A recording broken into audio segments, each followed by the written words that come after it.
So if you want to change the world, start off by making your bed. I've been a Navy SEAL for 36 years.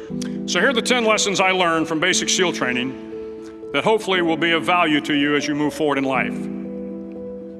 Every morning in SEAL training, my instructors, who at the time were all Vietnam veterans, would show up in my barracks room, and the first thing they'd do was inspect my bed. If you did it right, the corners would be square, the covers would be pulled tight, the pillow centered just under the headboard, and the extra blanket folded neatly at the foot of the rack. It was a simple task, mundane at best, but every morning we were required to make our bed to perfection. It seemed a little ridiculous at the time, particularly in light of the fact that we were aspiring to be real warriors, tough, battle-hardened SEALs. But the wisdom of this simple act has been proven to me many times over. If you make your bed every morning, you will have accomplished the first task of the day. It will give you a small sense of pride, and it will encourage you to do another task, and another, and another. And by the end of the day, that one task completed will have turned into many tasks completed. Making your bed will also reinforce the fact that the little things in life matter. If you can't do the little things right, you'll never be able to do the big things right. And if by chance you have a miserable day, you will come home to a bed that is made,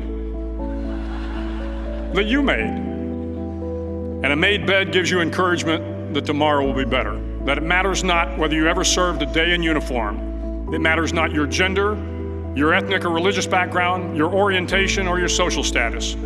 Our struggles in this world are similar, and the lessons to overcome those struggles and to move forward, changing ourselves and changing the world around us, will apply equally to all.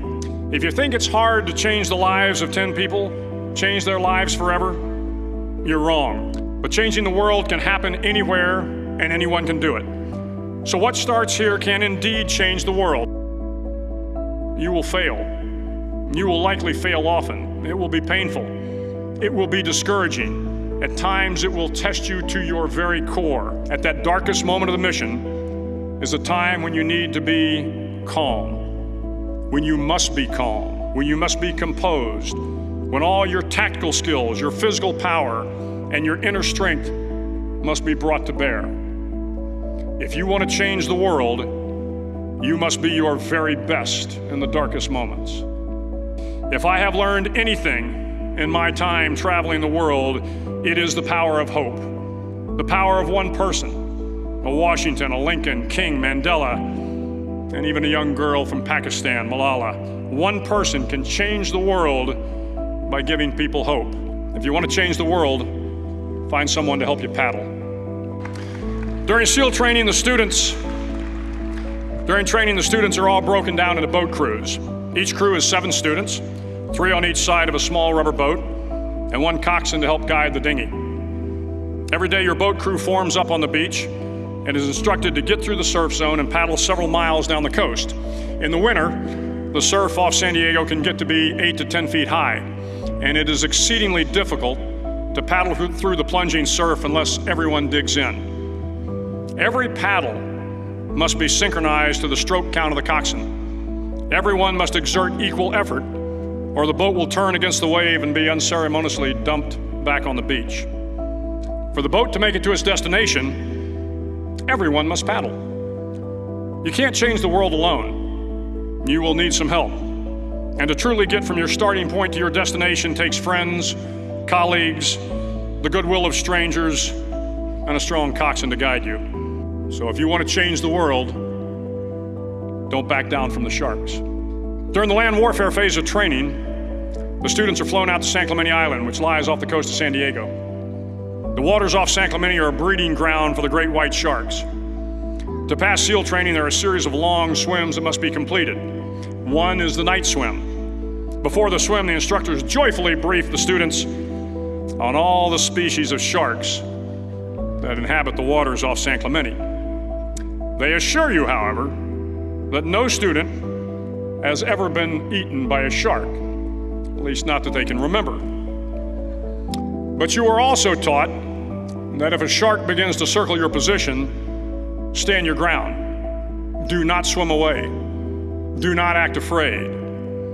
And if the shark hungry for a midnight snack, darts towards you, then summons up all your strength and punch him in the snout, and he will turn and swim away. There are a lot of sharks in the world. If you hope to complete the swim, you will have to deal with them. Finally, in SEAL training, there's a bell. A brass bell that hangs in the center of the compound for all the students to see. All you have to do to quit is ring the bell. Ring the bell, and you no longer have to wake up at 5 o'clock. Ring the bell, and you no longer have to be in the freezing cold swims. Ring the bell, and you no longer have to do the runs, the obstacle course, the PT, and you no longer have to endure the hardships of training.